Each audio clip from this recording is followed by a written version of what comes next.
Hello guys, नमस्कार। आशा करती हूँ आप सभी स्वस्थ होंगे, जहाँ भी होंगे मेरा वीडियो देखने में व्यस्त होंगे।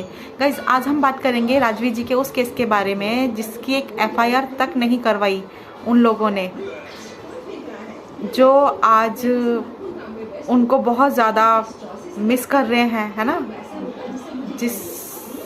जिन्हें बहुत ज़्यादा दुख है उनके जाने का, कि उनके जाने से उनके मम्मी पापा अकेले हो गए, उनका घर ख़राब हो गया। कम से कम एक एफआईआर तो करा ही सकते थे। बट मैं आपको एक गुड न्यूज़ दे दूं, सोशल मीडिया की जानी मानी यूट्यूबर अलका जी ने ये फैसला लिया है, डिसीज़न लिया है उन्होंने कि भाई वो इस मामले के तहत तक जाएंगी और जो भी पॉसिबल हुआ वो करेंगी। काफ़ी सारी इन्फॉर्मेशन तो उन्होंने कलेक्ट कर ली है, जैसे कि डेथ सर्टिफिकेट है, उसमें जो इन्फॉर्मेशन थी वो उनके पास आ गई है, कलेक्ट कर चुकी हैं वो।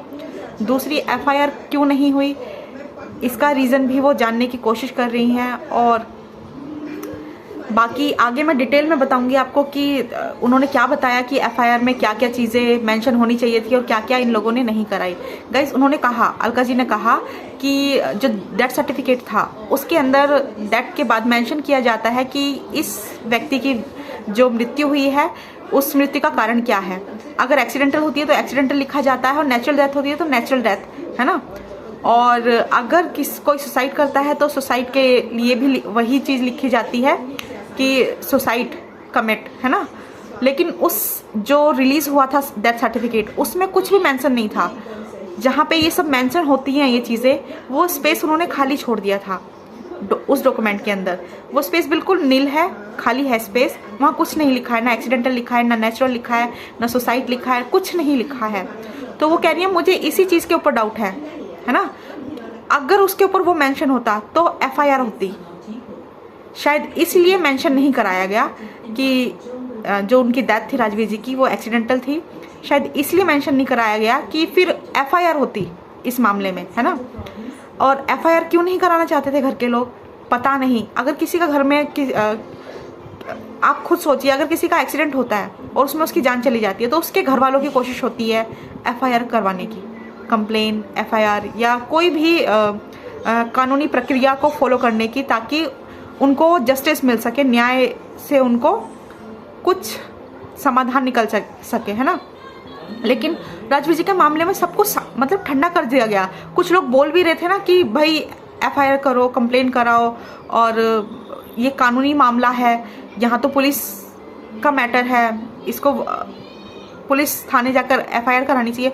उन लोगों को भी चुप कर दिया गया, ट्रोल करके, किसी को कुछ कह के सबको शांत कर दिया गया। लेकिन अलका जी इस मामले के तहत तक पूरी कोशिश कर रही हैं जाने की, और वो कह रही हैं मैं बाल की खाल निकाल कर छोड़ूंगी। उन्होंने जो बताया मैं आपको बता रही हूँ, उन्होंने जो पंचायत के जो मुखिया होते हैं उनसे संपर्क किया है, और उन्होंने पूरा आश्वासन दिया है कि हम जो भी संभव हो सके प्रयास करेंगे और सहायता करने में पूरा योगदान देंगे हाँ आपको सहायता देने के लिए। और जो उस एरिया का जो थानेदार था, मतलब इंस्पेक्टर होगा या जो भी होगा, उसको भी उन्होंने कॉल किया, तो वो घर पर था उस टाइम। जिस टाइम उन्होंने कॉल किया तो पुलिस ने बोला उसको कि मैं अभी घर पर हूँ, जब ऑफिस पहुँचूंगा, मतलब थाने पहुँचूंगा तो मैं आपको, उसने पहले बोला एफआईआर हुई है, पुलिस वाले ने बोला एफआईआर हुई है, मेरे पास है, मैं जाता हूँ और मैं वहाँ से आपको डिटेल्स भेजता हूँ। फिर अलका जी ने दोबारा फ़ोन किया, उन्होंने बोला अभी भी मैं ऑफिस नहीं पहुँचा हूँ, मैं कुछ देर बाद जब पहुँचूंगा खुद कॉल करूँगा। लेकिन उनका कॉल नहीं आया। फिर अलका जी ने कॉल किया दोबारा से, फिर उन्होंने बोला देखिए मैडम, मेरे पास इस मामले में कोई एफआईआर नहीं हुई है, मेरे पास कोई कंप्लेन भी नहीं है, एफआईआर तो छोड़ो एक कंप्लेन भी दर्ज नहीं कराई गई है, मेरे पास कोई डिटेल नहीं है और मैं आपको नहीं दे सकता। अच्छा, एफआईआर नहीं है। वहीं पहले जब बात चल रही थी, सब लोग बोल रहे थे, तब बोला गया था सोशल मीडिया पे, सबको यही बोला गया था हमने कंप्लेन की है, एफआईआर की है ना। लेकिन अब पता चल रहा है कि कोई एफआईआर नहीं है। वहीं डेथ सर्टिफिकेट का मैं आपको पहले ही बता चुकी हूँ कि उस पर मेंशन नहीं किया गया है। गाइज, यही सोचने वाली बात यह है कि राजवीर जी का जो लाइफ इंश्योरेंस था वो वहाँ से रिलीज़ हो चुका है बैंक से, ठीक है, लेकिन वो किसके पास आया है, कितना आया है, अभी किसी को नहीं पता इस बारे में। अलका जी ने सपना जी को भी कॉल किया था। सपना ने पहले तो बात नहीं की, कॉल नहीं उठाया उसका। अभी भी कर रही है, वो नहीं उठा रही है सपना उनका कॉल, ना बात कर रही है। लेकिन पहले कभी उनकी बात हुई होगी तो उन्होंने बोला कि सपना से पूछा उन्होंने कि भाई ये जो अमाउंट रिलीज़ किया गया है बैंक इंश्योरेंस का, ये किसके पास आया। उसने बोला मुझे इस बारे में कोई इन्फॉर्मेशन नहीं है। हाँ, जब डेथ हुई थी राजवीर जी की तो कॉल आ रहे थे, मम्मी जी के पास आ रहे थे बैंक से, मेरे पास नहीं आ रहे थे, तो उन्हीं को पता है उस सारे मैटर के बारे में। मुझे तो कुछ पता ही नहीं है इस बारे में। ठीक है गाइज, यही सोचने वाली बात है। आप सभी जानते होंगे, अगर लीगल प्रोसेस आपको पता होगा इंश्योरेंस का, तो लीगल प्रोसेस ये होता है कि एक डेथ सर्टिफिकेट जारी होता है और उसमें मेंशन किया जाता है कि ये डेथ जो है ये एक एक्सीडेंटल डेथ है, मतलब अचानक हुई मृत्यु है जो एक्सीडेंट से हुई है। इसमें किसी का कोई वो नहीं है, षड्यंत्र नहीं है और इन्हें कोई लंबी बीमारी नहीं थी। इस चीज़ का क्लियरिफिकेशन होने के बाद ही बैंक जो अमाउंट है वो रिलीज़ करते हैं। ठीक है, लेकिन डेथ सर्टिफिकेट में तो ये मेंशन ही नहीं था कि उनकी डेथ कैसे हुई थी, फिर ये अमाउंट रिलीज़ कैसे हो गया, है ना। क्योंकि उसमें ये मेंशन होना चाहिए था कि ये मृत्यु जो हुई थी राजवीर जी की वो एक्सीडेंटल थी उसमें, लेकिन कुछ नहीं लिखा गया। लेकिन फिर भी अमाउंट आ गया, कितना आया वो भी नहीं पता। उन्होंने बोला मैं ये भी जानकारी प्राप्त करूँगी, मेरी पूरी कोशिश रहेगी और मैं जब तक हार नहीं मानूंगी इस बारी, जब तक पीछे नहीं हटूंगी, जब तक मैं इस मामले को निकाल ना लूँ खोद कर। वही उसने पिछली बातों का भी जिक्र करते हुए बोला कि पिछली बार मुझे चुप करा दिया गया था ट्रोल करके। लोगों ने बोला था मुझे कि भाई आप ट्रोल क्यों कर रहे हो, इतने अच्छे लोग हैं और राजवीर जी की मृत्यु हो गई है और इन लोगों ने इस परिवार ने इतना सब कुछ खो दिया है और उनका दुख क्यों बढ़ा रहे हो, और आप शांति से बैठ जाओ।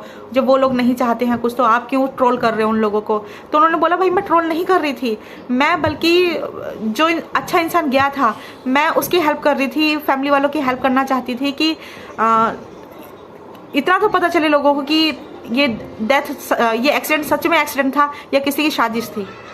मैं सिर्फ इतना जानना चाहती थी, लेकिन लोगों के द्वारा मुझे ट्रोल करवा दिया गया और मुझे शांति से चुप बैठा दिया गया। लेकिन इस बार मैं शांत नहीं बैठूंगी, मैं चुप नहीं बैठूंगी।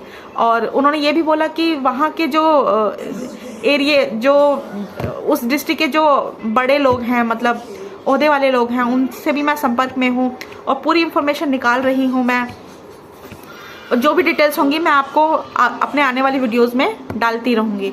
तो गाइज मेरा तो यही कहना है, देखिए अगर अलका दीदी सच में ये लड़ाई इसलिए लड़ रही हैं कि राजवीर जी को इंसाफ मिले, ठीक है, और पता चले कि उनकी मृत्यु का कारण क्या था, ये एक एक्सीडेंट था सच में या फिर एक साजिश थी। अगर वो सच में जानना चाहती हैं तो हम लोग उनके सपोर्ट में हैं, फुल सपोर्ट में। बट अगर ये सोशल मीडिया पर सिर्फ और सिर्फ व्यू बनाने के लिए या फिर इससे कोई फ़ायदा लेने के लिए, है ना, अगर ये सब किया जा रहा है तो प्लीज़ मैं रिक्वेस्ट करूँगी आपसे दीदी मत कीजिए ऐसा, यहीं रुक जाइए। क्योंकि ये मुद्दा हम लोगों के लिए इतना डीपली इमोशनली हमें इतना इमोशनली इसने हर्ट किया है, हम आज भी उभर नहीं पा रहे हैं इस चीज़ से। उनके घर वालों को पता नहीं कैसे शांति हो गई है, क्यों नहीं उन्होंने कुछ किया। बट हम आज भी कुछ जानना चाहते हैं। हमारी कोशिश यही है कि कुछ पता चले और मतलब इन चीज़ों के बारे में कुछ निकले। कुछ लोग ये भी बोल रहे हैं, अलका जी ने बताया कि उनके सर पे चोट थी, हाथ पे चोट थी। सपना तो थी नहीं ससुराल में, वो तो अपने मायके थी। सपना से ये बोला गया कि उस रास्ते से मत आना जिस पे एक्सीडेंट हुआ था, उस रास्ते से मत आना, क्योंकि उसे बताया ही नहीं गया था कि इस तरह का कुछ हो गया है।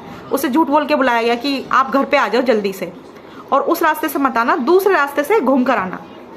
उसे दूसरे रास्ते से बुलाया गया, वो तो घर पे नहीं थी। वहीं उन्होंने ये भी बोला कि राजवीर जी के जो मामा जी हैं वो भी शक के घेरे में है मेरे, क्योंकि उन्होंने सीसीटीवी फुटेज निकलवाई थी एक्सीडेंट की, लेकिन उन्होंने उस सीसीटीवी फुटेज को उसका कोई यूज़ नहीं किया, उसका कोई इस्तेमाल नहीं किया, एफआईआर नहीं की। अगर एफआईआर होती तो वो सीसीटीवी फुटेज एक सबूत के तौर पर जमा होती। उस सीसीटीवी फुटेज का क्या हुआ उसका भी नहीं पता चला अभी तक। मैं वो फुटेज भी बरामद करने की कोशिश करूंगी। और उन्होंने ऐसा क्यों किया, फुटेज निकलवाई ही क्यों, जब कोई कार्रवाई ही नहीं करनी थी उन्हें अपने भांजे के लिए, है ना। और उन्होंने ये भी बोला कि आप जो एक्सीडेंटल जो स्पॉट था, लोकेशन थी, वहाँ पर उसके फादर तो नहीं थे राजवीर के, सिर्फ मामा जी ही थे। उन्हीं को पता है क्या हुआ, कैसे हुआ, सारा मैटर क्या था। फादर तो घर पे थे, उन्हें तो कुछ पता ही नहीं था, है ना। उन्हें कुछ बताया भी नहीं गया, उन्हें बाद में बताया गया जब ये मैटर सब सबमिट गया है, सब कुछ कर लिया है। तो ऐसा क्या हुआ था, ऐसा क्या हुआ था जो आप मामा जी आपने FIR नहीं कराई? तो मैं भी अब वेट करूंगी, जो भी अपडेट होंगी आप लोगों को आगे देती रहूंगी। और अगर आप इस मैटर को सच में जानना चाहते हैं और चाहते हैं कि राजवीर जी का जो भी मैटर है वो ओपन हो, आप प्लीज़ सपोर्ट कीजिए। अपने हर वीडियो में हैशटैग डालिए लिखकर कि हैशटैग जस्टिस फॉर राजवीर। शायद कोशिश करे बगैर तो देखो कुछ हासिल नहीं होता, है ना। कोशिश करनी पड़ती है। शायद हम मंजिल तक ना पहुंचे, बट हम लोग क्लियर तो हो जाएंगे ना।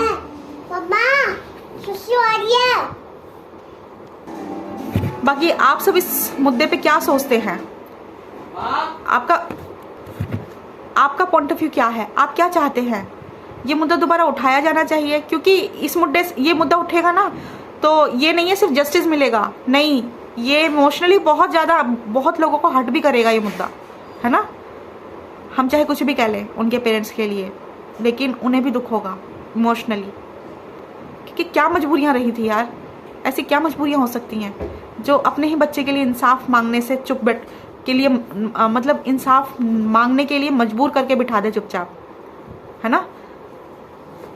अपने ही बच्चे की हत्या होने के बाद या एक्सीडेंट के दौरान मृत्यु होने के बाद भी ऐसे क्या मजबूरी थी कि उन माता पिताओं को चुपचाप बैठना पड़ा।